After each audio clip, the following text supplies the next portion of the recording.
air yang volumenya kurang dari itu, maka hati-hati, itu bisa dikategorikan sebagai air sedikit, yang bila mana terkena najis walaupun tidak berubah, itu sudah termasuk air mutanajis.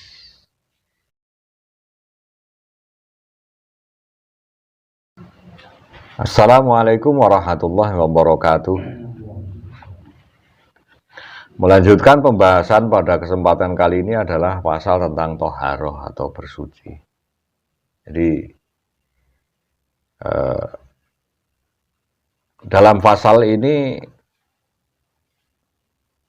membahas tentang bagaimana cara kula panjenengan sedaya menghilangkan hadas maupun najis secara sah.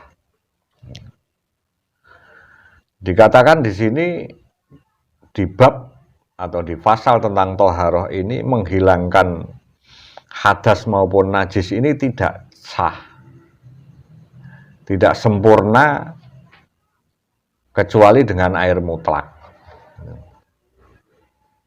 Nah, perlu diterangkan di sini, apa to sik jenenge air mutlak? Air mutlak adalah air suci dan mensucikan. Artinya apa? Artinya air yang tidak najis dan bukan air mustakmal atau air yang bekas pakai. Ini namanya air mutlak. Nah, sementara kita membahas tentang air mutlak.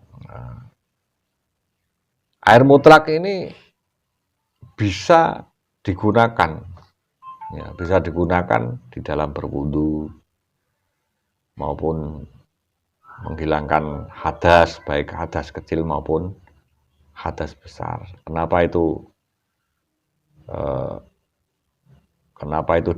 ditegaskan atau kenapa itu sedemikian pentingnya sehingga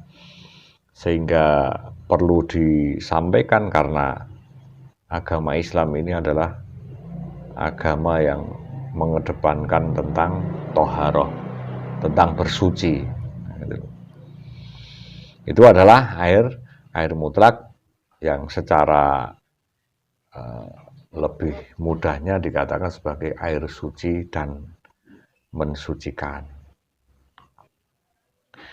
Kemudian ada air yang namanya air mutanajis.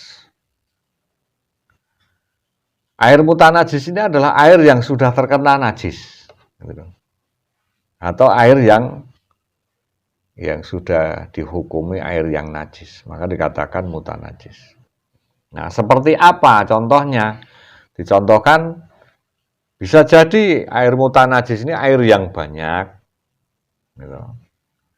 air yang banyak yang kemasukan atau kejatuhan najis. Sehingga apa?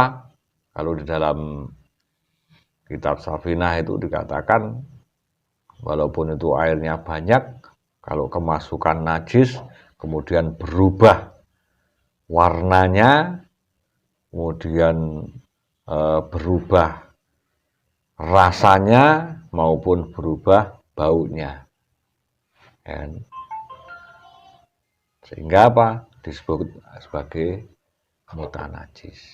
Meskipun airnya banyak, tapi kalau berubah karena kemasukan najis, ya, karena kemasukan najis, yang dahulunya airnya itu bersih, murni, kemudian menjadi keruh, ya, keruh karena kemasukan kotoran atau najis tersebut. Kemudian rasanya juga berubah, baunya juga berubah menjadi tercemar seperti kotoran yang masuk ke dalam air tersebut, maka itu dikatakan sebagai air mutanajis. Ataupun air yang sedikit, ya, air mutlak yang sedikit, bisa dikatakan seperti itu, air suci yang volumenya kecil, kurang dari 2 kula, yang kemasukan najis, Mestinya kemasukan najis yang kecil juga. Meskipun air tersebut tidak berubah, maka itu pun air tersebut menjadi air yang mutanajis. Bisa dicontohkan, air satu ember, air bersih ya, air suci. Kemudian kemasukan kotoran daripada cecak misalnya yang kotorannya kecil.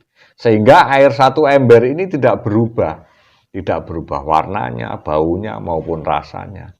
Tapi secara hukum, walaupun tidak berubah, ini adalah air yang mutanajis. Artinya apa? Dari dua macam air tersebut tidak bisa untuk bersuci.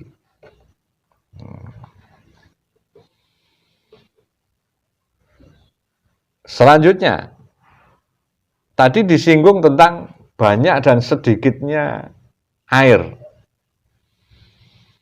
Air yang banyak itu seperti apa toh? Atau seberapa toh volumenya? Kemudian air yang sedikit itu yang kategorikan air yang sedikit itu berapa toh volumenya?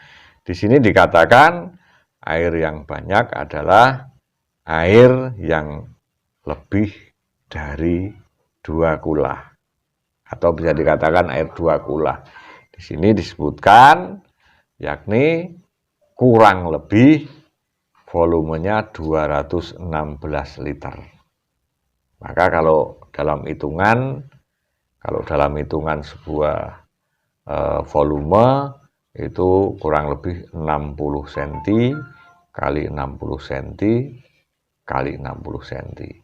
Panjang 60 cm, lebar 60 cm, kedalaman 60 cm. Itu insya Allah ketemunya 216 liter. Itu air banyak. Itu. Nah, air yang sedikit tadi artinya kurang dari itu. Maka kalau dalam sebuah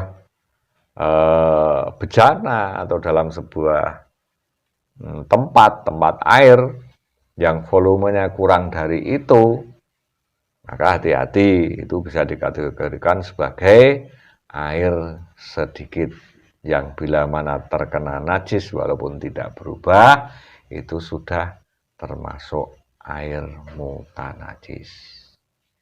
Semoga bermanfaat. Assalamualaikum warahmatullahi wabarakatuh.